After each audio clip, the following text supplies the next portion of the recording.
in high definition from WBFF in Baltimore. This is Fox 45 News at 10. Hello, I'm Kai Jackson. And I'm Jennifer Gilbert. Another tense night in Baltimore after the death of Freddie Gray. During a protest this evening at Western District Police Headquarters, someone threw some objects at police.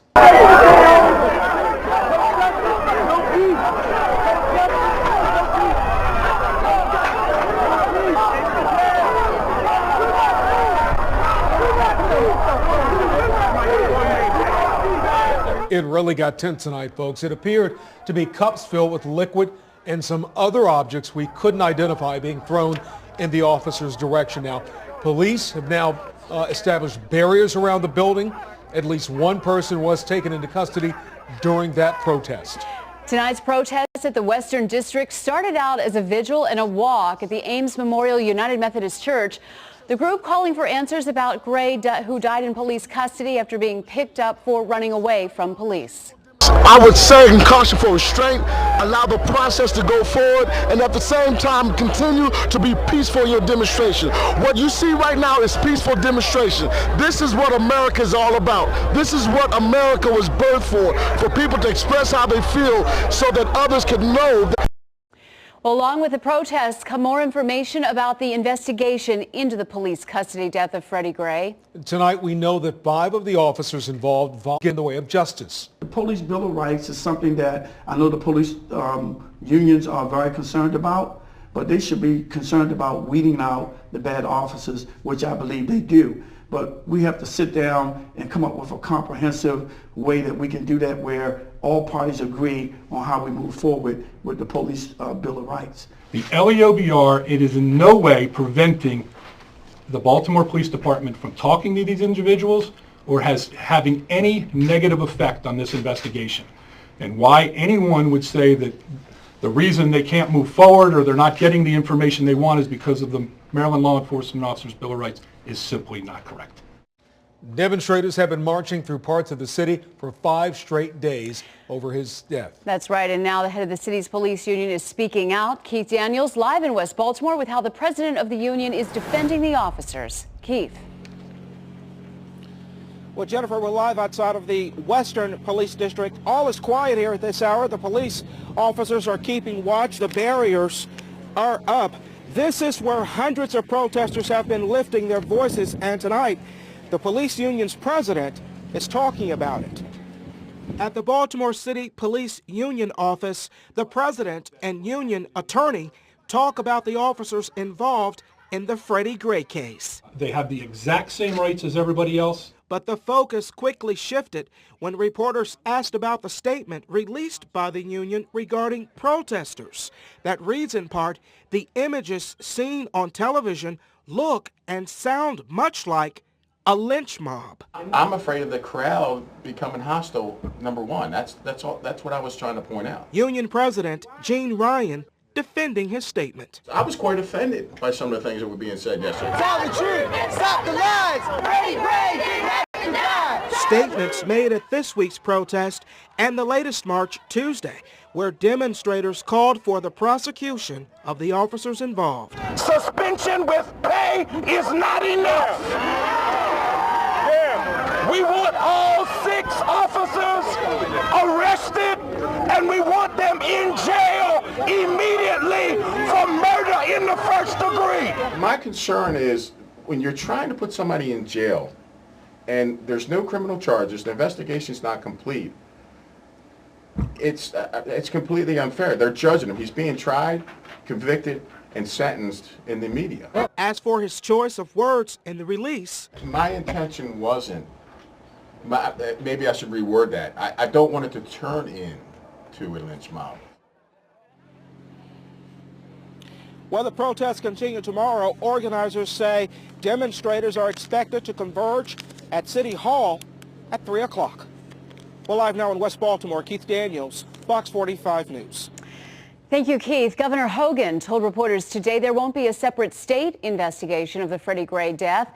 And Mayor Stephanie Rawlings-Blake addressed the breaking news we brought you last night about the U.S. Justice Department announcing a civil rights investigation. I believe the federal involvement will help us to ensure that the community has confidence in the outcome of this investigation. In terms of the investigation itself, like all of you, I wish we knew more. There remain many unanswered questions, but I'm confident that Mr. Gray's family and our community will learn the truth about what happened. In addition to that civil rights investigation, the Justice Department is also conducting a review of Baltimore's police department and questionable cases of possible excessive force that was voluntarily requested by the mayor and police commissioner. The People's Power Assembly says it also plans to conduct an investigation. The Reverend C.D. Witherspoon says the group does not have confidence in the mayor's office or the police department to conduct an impartial investigation. There's some frustration and questions tonight about police tactics in the neighborhood where Freddie Gray was arrested. First on Fox, Kathleen Cairns was there for an arrest that involved more than a half dozen officers and ended with a jaywalking charge. Freddie Gray was arrested 2 blocks away, right down this road. Meanwhile, another man was arrested yesterday, and he says he was charged with jaywalking right outside this store. I just walked this way. I walked down. Kayvon Stark says he had just left the market and was crossing the street. He pulled up about right here. An officer. And he said, hey, come here. But I ain't stopped for him. I kept walking. A quick pace. So I'm like, he's still like, hey, come here. So I just kept walking for him. He admits he was afraid, and by the time he got to this sidewalk, he knew he was in trouble. And when he got out, I walked about right here, and that's when they approached me, right here. He approached me right here, he like, sit down. I'm like, sit down for what? He said, oh, you jaywalking. Walking across the street. The drama unfolded just as Fox 45 News had cameras rolling. So did residents and police. While we watch Kayvon taken away in handcuffs, he says he asked police why. He said jaywalking. So I'm like, jaywalking? I'm 20 going on 21. Never heard that in any of my years of living. Jaywalking. It's like they trying to get us off the streets for some apparent reason.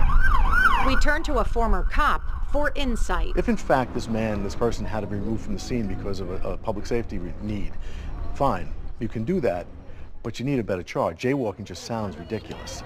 In West Baltimore, Kathleen Cairns, Fox 45 News. Politicians are quick to react to Kathleen's story. City Councilman Nick Mosby represents that neighborhood. No, I think that was probably a rogue officer who made a really bad decision. At the end of the day, I really believe that a large percentage of the men and women of the Baltimore City Police Force are really productive, really quality, really individuals that care so much about these communities and the citizens of Baltimore. Well, police are investigating a shooting in West Baltimore today, not far from where Freddie Gray was arrested. It happened about 1 o'clock this afternoon on North Stricker Street near Winchester Street. Police found a 21-year-old man shot in the arm. 2 people were taken into custody at the scene. Some rough weather this afternoon. That's right. Take a look at the scene in northeast Baltimore where that storm brought down a tree. You can see some branches came down on top of a car. Witnesses waiting at a nearby bus stop say a man was driving on Bel Air Road when the wind kicked up and the tree came crashing down onto his car, which he just picked up from a rental company. A lot of people taking pictures because it's like disbelief. Yeah, it's really disbelief to see that he's okay. And he's truly blessed today because I've never seen nothing like that. Witnesses say other cars crashed when that tree came down and an ambulance was on the scene, but there's no word on how many were hurt. The wind also toppled this tree along Falls Road. The tree knocked down some wires that actually hit a car, but no serious injuries. Workers had to close the road between Old Pimlico and Newstead Lane to get this cleaned up.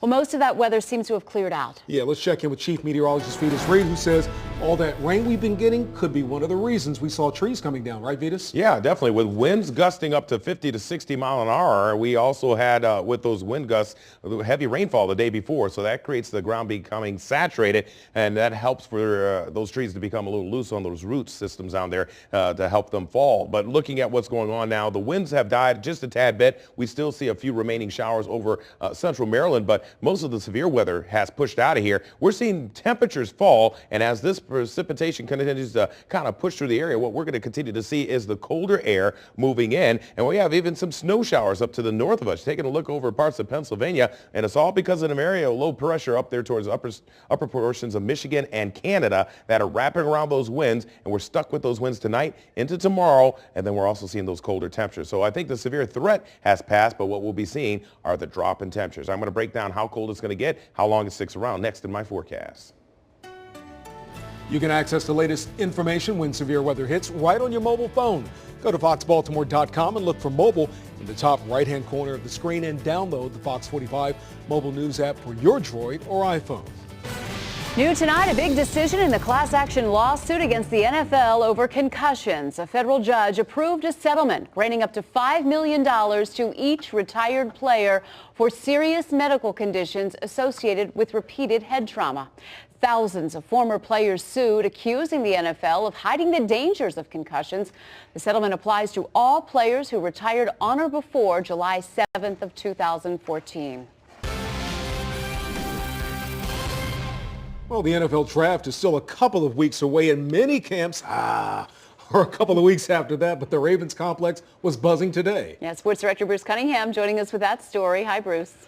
Jennifer, nobody really talks about it much, but it is as vital as anything an NFL team does. The off-season training program, and it began today in Owings Mills. Nearly 60 of the Ravens are taking part in the off-season workouts, which are voluntary. The idea is to use the weight room to get them ready to hit the practice field next month. And the team's strength coach knows that his is a heavy responsibility right now. They're getting paid at this level, a large sum of money. So we have to protect that. We have to protect the interests of that player for the organization. The schedule was released last night. The Ravens have to play 5 of their first 7 on the road. The players were all asked about it, but none of them took the bait. Here's our question of the day. What do you think about the Ravens' schedule this year? Join the discussion right now. Go to facebook.com/FoxBaltimore. A gas station robbery caught on camera. You can see it happening. The group of people trying to stop it in 10 minutes on Fox 45 News at 10. Next, cell phone towers at schools. Some communities can stop their installation, the thing they have in common after the break. And we're watching some rain showers pushing through the area, a few bands still remaining. Snow showers to the north. It's that cold for snow for some parts of the region. I'm going to tell you who's going to get some snow and who's going to get the rain next in my forecast.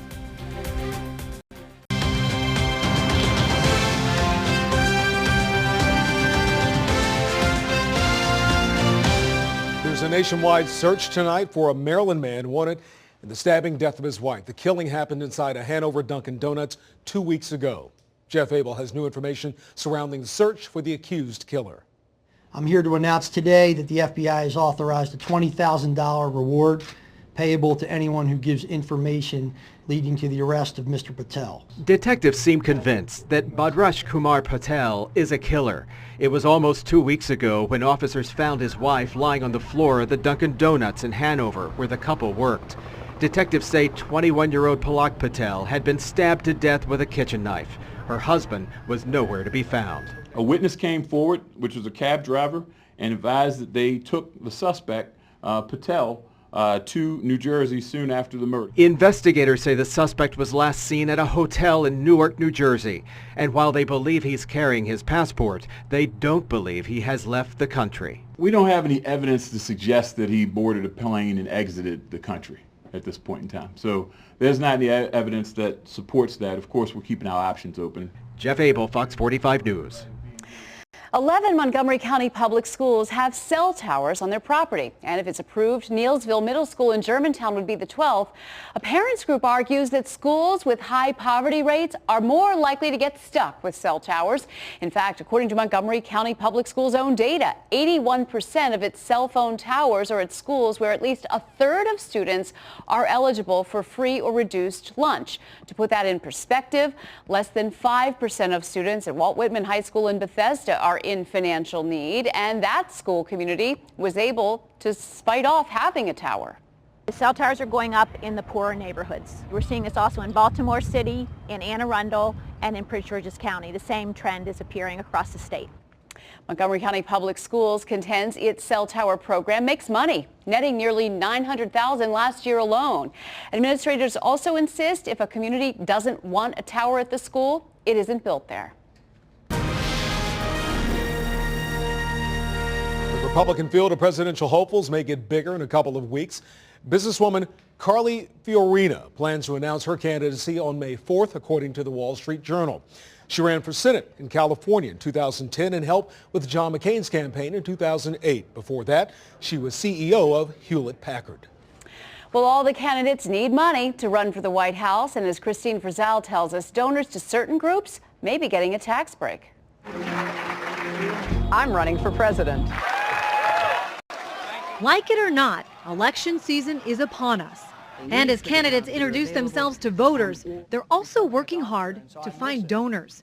And it could soon be easier for some of those who give to give anonymously without getting taxed. Right now, tax law isn't specific about taxing those who give to social welfare organizations, also known as 501c groups. The new legislation spells it out clearly. If you are a donor to either a liberal or a conservative or whatever, 501c organization, that the gifts that you give to that organization will not be liable for the federal gift tax. Ryan Ellis is with Americans for Tax Reform, one of the many groups in favor of passing the law. Others include Tea Party group FreedomWorks and the liberal ACLU. This is all part of free speech in America, that you are allowed to participate in the political process as openly or through others as you would see fit. The desire to more clearly define the law came out of that 2011 controversy in which many conservative groups said they were unfairly targeted by the IRS. Still, there are many in Washington who say this bill is the wrong answer. It's another thing that discourages transparency. Bill Allison with the government watchdog group the Sunlight Foundation says if the law is passed, it will encourage more and more donors to give to social welfare groups, which they sometimes refer to as dark money groups. If you have these private deals between powerful interests and the government, then it's the public interest that always loses out. With the 2016 campaign promising to be the most expensive in history, following the money may prove even more difficult this time around. I'm Christine Frizzell, Fox 45 News. President Obama is making an Earth Day visit to Florida's Everglades. The commander-in-chief took a tour of the ecologically sensitive park. He's promoting an environmental agenda, declaring the dangers of climate change an imminent threat to the planet and the nation's economy. The White House is hoping the president's visit will prompt an elevated political debate about making climate change a priority. But around the world, in the aggregate, it was the warmest winter ever recorded.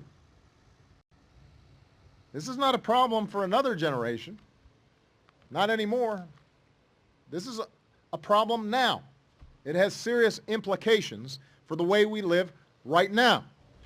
President Obama says the steps that we've taken over the last several years are already making a difference, such as using cleaner energy and cutting carbon pollution. An artistic way to mark this year's Earth Day in North Baltimore, Baltimore Trash Talk, Waterfront Partnership's Health Harbor initiative, and Baltimore City Schools have partnered to create a River of Recyclables sculpture at Johns Hopkins University.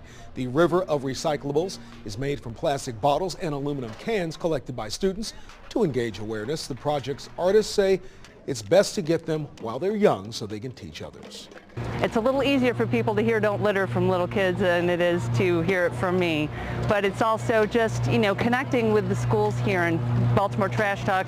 I wanted to get it out into the community and really break down some neighborhood and race barriers. Not only does this event support the earth, it also supports area schools. For every bottle each school collects, they'll receive 5 cents towards their clean and green work. Another Earth Day celebration in Towson included some cute animals. Over a dozen goats from Harmony Church Farms in Harford County were on Towson's campus today. These goats actually help our environment by eating invasive species. Their owner says the animals are much more eco-friendly than heavy machinery. They don't disrupt the soil, the ecosystem, and they can get places where machines can't. And they are really cute. They are.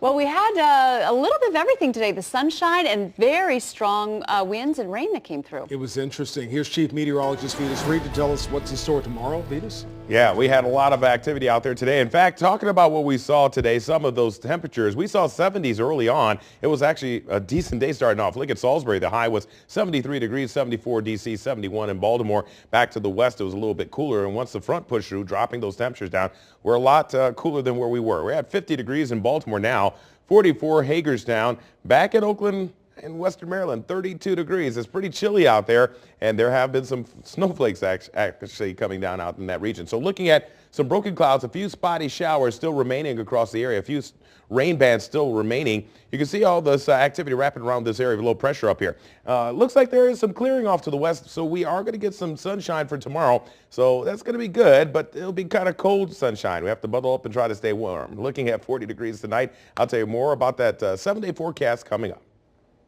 Thank you, Vetus. It's generally rare to get attacked by a bear. I'm just getting too old to fight them anymore, to tell you the truth. But it's almost unheard of to get attacked twice. Well, one man did and lived to tell about it. That story is our cover story. And the small crowd of people that stopped a gas station robbery when the News at 10 continues.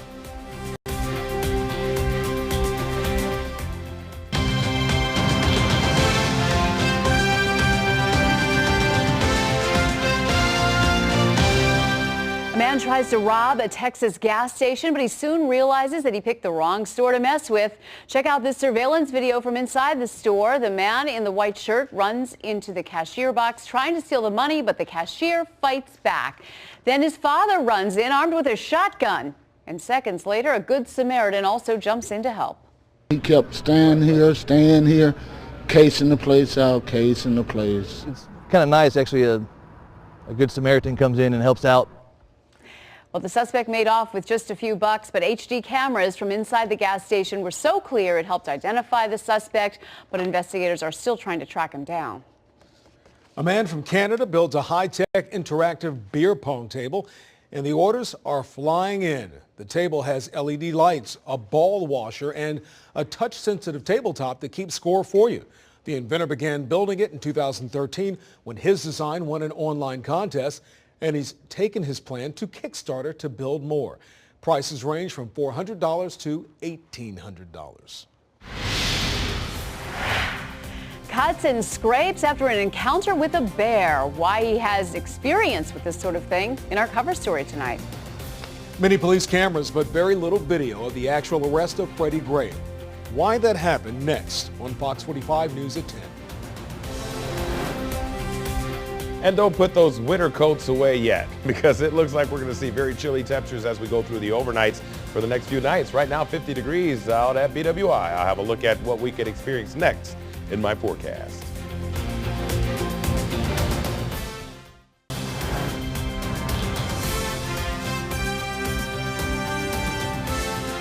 New at 10:30 tonight, Fox 45 continues to ask the tough questions about the lack of video captured by police cameras on the morning that Freddie Gray was arrested. As crime and justice reporter Joy LaPola tells us, there are 31 cameras in Gilmore homes, but not one recorded Gray's arrest in its entirety. It's here at the corner of Presbury and North Mount where the foot chase of Freddie Gray ended. It was around 8:30 in the morning on Sunday, April 12th. An arrest this city camera had a bird's eye view of because of its location. If you go around this area, there's cameras and all. Look, there's a camera right there in that wall right there. You see that camera up there?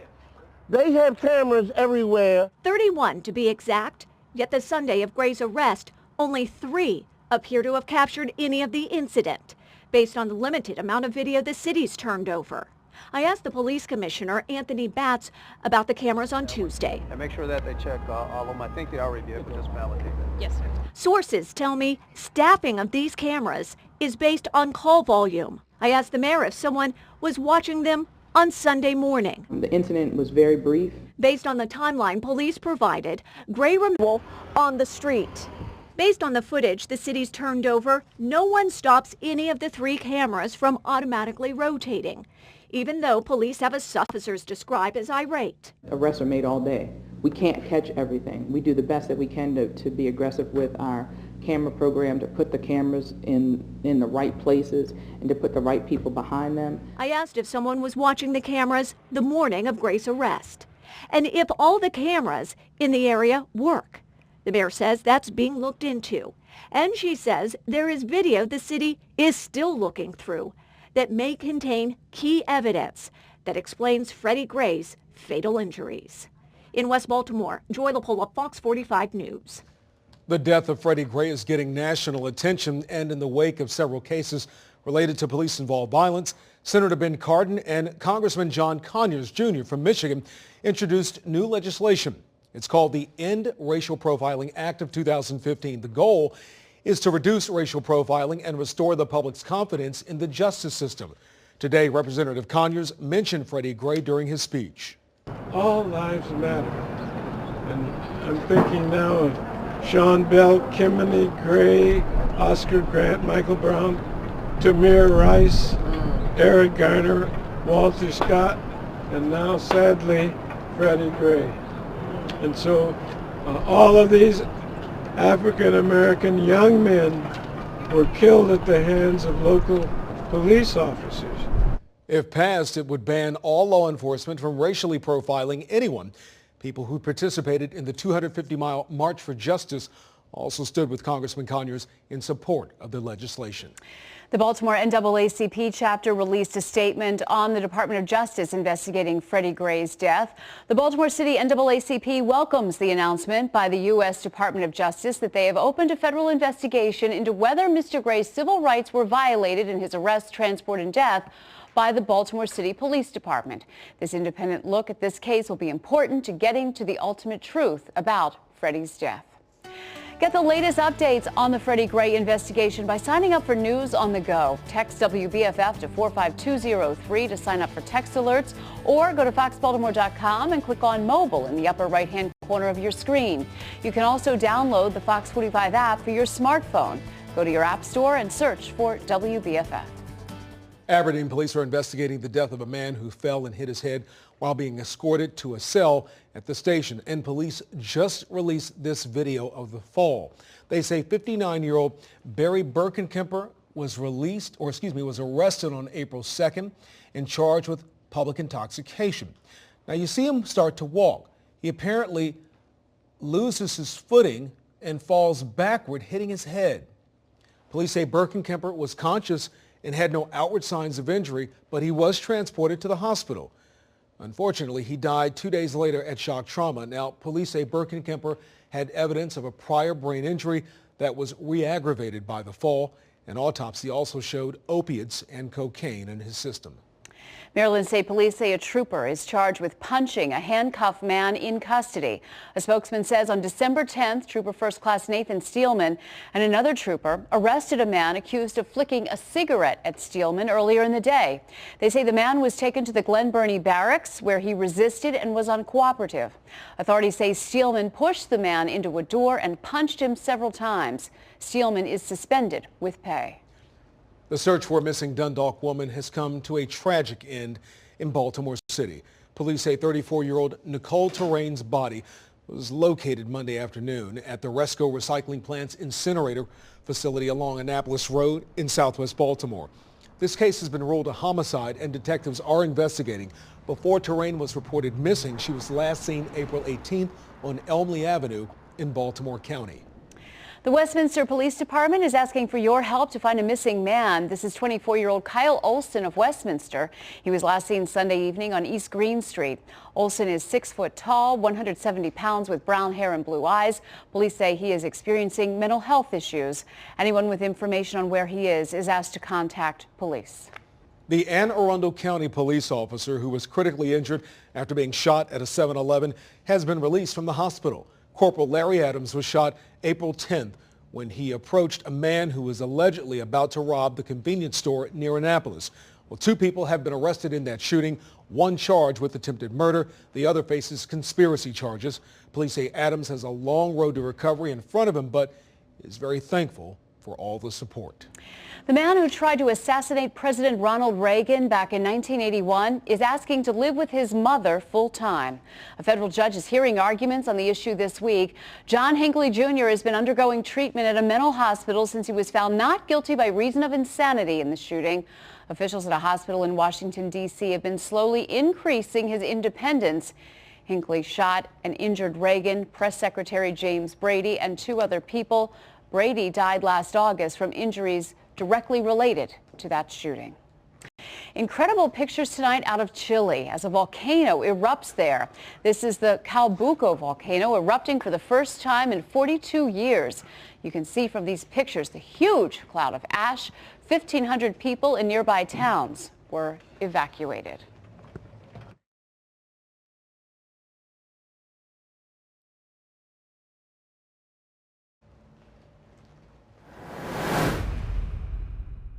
Well, the chances of being attacked by a bear are extremely slim. But one man in Washington state had to fight off a bear not once, but twice. He sat down with our sister station in Seattle to share his incredible story of survival. The multiple attacks on my shoulders, he bit me on my head, my arms, my hand. More than 40 bites, severe claw swipes, and deep bruises. Bob, who asked us not to use his last name, remembers every strike. It would just whip around and do this 180 and would go in for my legs or my shoulder or my head and just come in and bite me again. And I would just try to nail it when it came in. The bear attacked Bob as he ran on a well-used trail in the woods surrounding Joint Base Lewis McChord. It was a rare scenario, but remarkably not for Bob. And it was just running straight for me.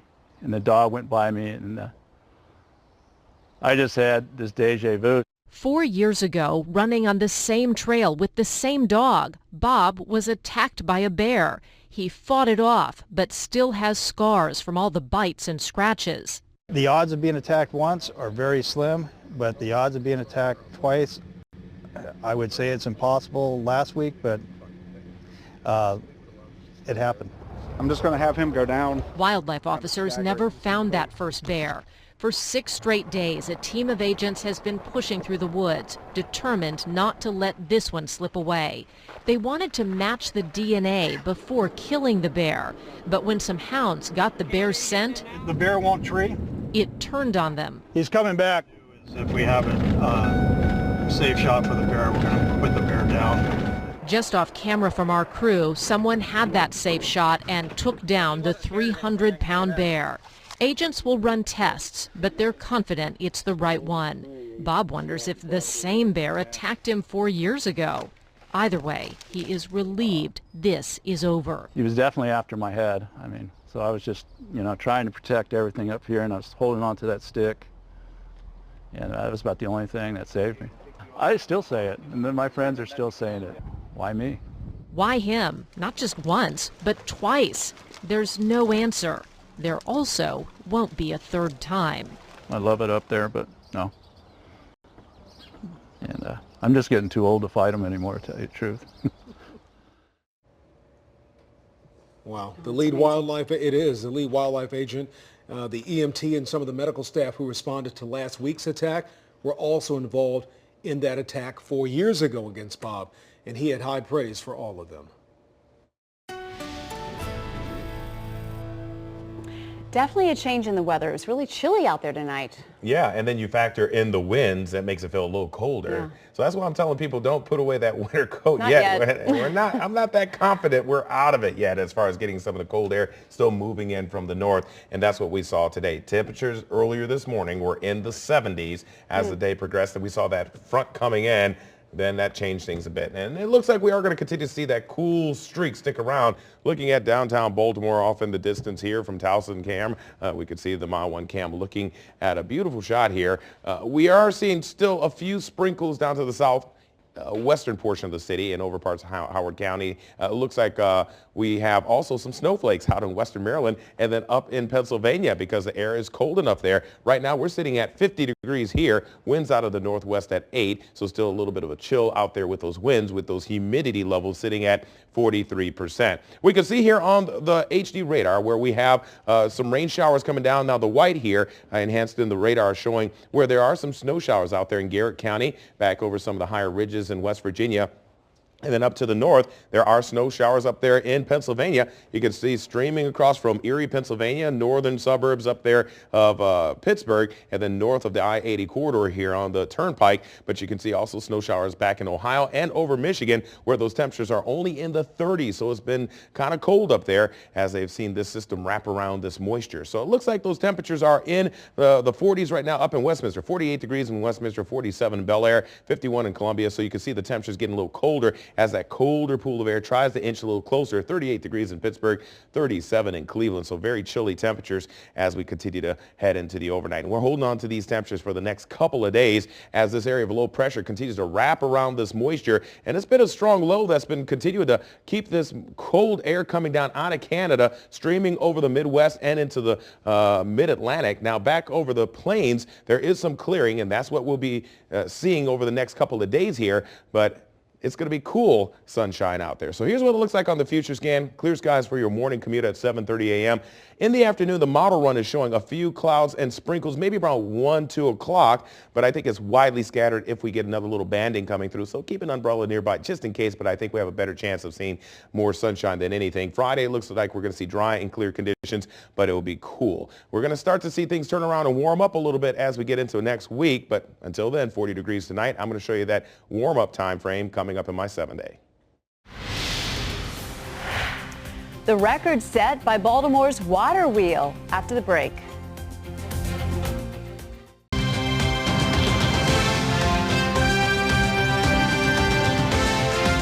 A special memorial ceremony in Manassas, Virginia today for a mother and daughter, both on board the Germanwings flight that crashed into the French Alps on March 24th.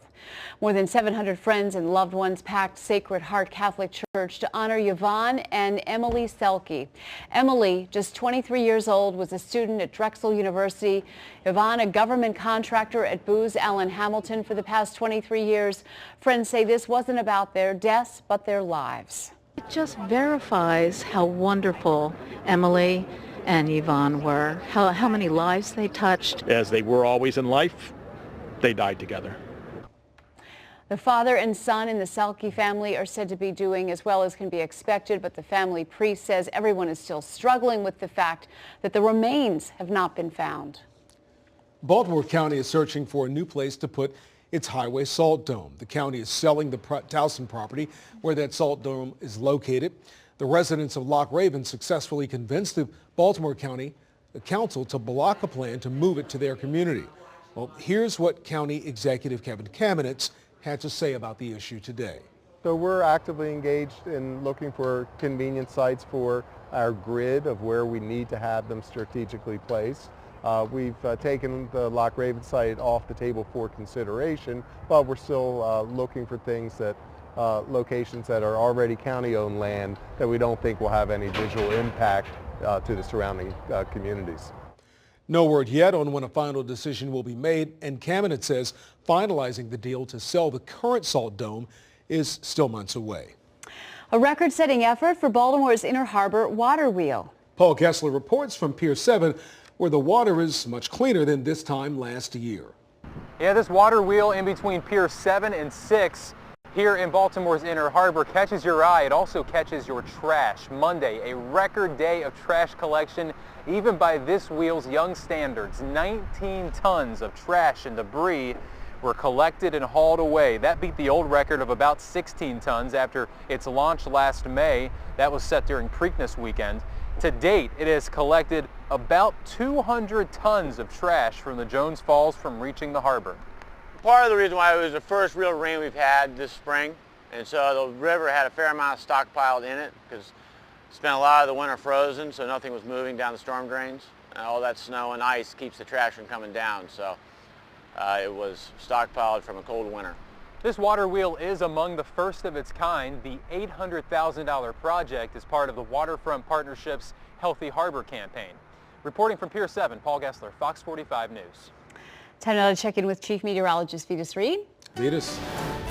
Yeah, looks like tomorrow we're going to see a little bit of sun and clouds, 56 degrees. Temperature's going to be much cooler than what we started out with, those 70s today. So bundle up, try to stay warm, a little bit breezy. Winds out of the west 15 to 20, gusting at times to 30. So that's something we'll be dealing with. Now, as we look down the road here, not a lot of help until we get towards the end of the weekend. Friday, some sun, looking at 53 degrees, 57 on Saturday. A few sun rays there as well as on Sunday, but it's not really warming up until we get into Sunday. 62 degrees, 62 on Monday. And into next week, we're slowly seeing those temperatures climb into those mid-upper 60s. Overnight lows, though, definitely over the next couple of days, kind of chilly, so make sure you have that coat ready. Back to you.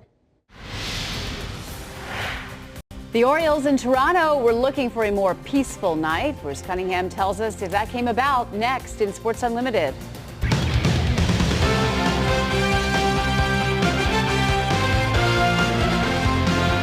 On Tuesday night, Toronto's Jose Bautista and the Orioles' Adam Jones squared off in a shouting match. Jones and the Orioles didn't care for the way Bautista rounded the bases after a home run. A lot of people were looking for a round two tonight. They were disappointed. One half of the equation didn't even play. Jose Bautista sitting out the game after the incidents on the first game of the series. Top of the third, Jimmy Paredes up. All he's done since joining the club is get on base. That's a two-run homer, his first. The Orioles take the 2-0 lead. Bottom of the fourth, Justin Smoke off Ubaldo Jimenez to almost the exact spot. That's his first of the year. The Blue Jays tie it at 2. Bottom of the fifth, Devon Travis breaks the tie and to the deepest park of the ballpark. His fourth of the year, that made it 4-2. Then in the bottom of the ninth, last chance for the O's. Delman Young up with 2 men on, but he can't get it done. Grounds into the double play. Toronto wins game 2 of the series. 4-2 the final. Ubaldo's numbers not terrible, not stellar either. 5 innings, 4 runs, 6 hits. He struck out 6 and only walked 3. He took the loss to fall to 1-1. Paredes, the offensive star for the Birds, a home run and 2 RBI. Game 3 in this series tomorrow night in Toronto. 2 Ravens are ready to step up as starters, and the Terps get a shot at the Hoyas. That's coming up at 11:30 as Sports Unlimited continues. No link between autism and the vaccine for measles, mumps, and rubella. That's according to researchers who studied more than 95,000 children over 11 years. They found no evidence suggesting that MMR vaccines are linked to autism. The work was funded by the National Institute of Mental Health, National Institutes of Health, and the U.S. Department of Health and Human Services. A mandatory nap at school or daycare for children 4 to 6 years old may reduce the child's sleep time at night.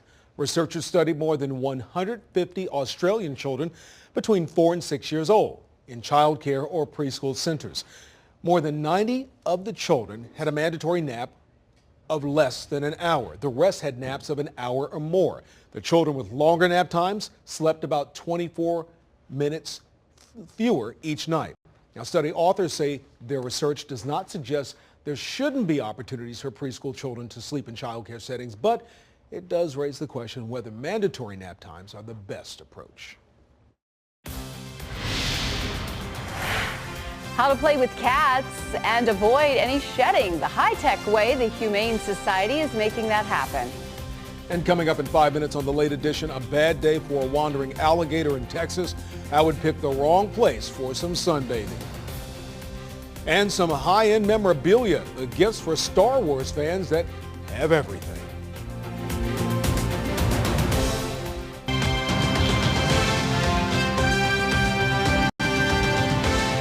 The Humane Society of Utah is using technology to bring people and pets together. It's all part of the iPet companion program that allows humans to play with cats online. The live camera allows people 2 minutes of playtime to control 3 robotic cat toys and move around the camera on those furry faces. But the ultimate goal is to find these cats homes. The live camera inside the shelter is on all day, but if you want to actually play with the cats, you have to get on the waiting list.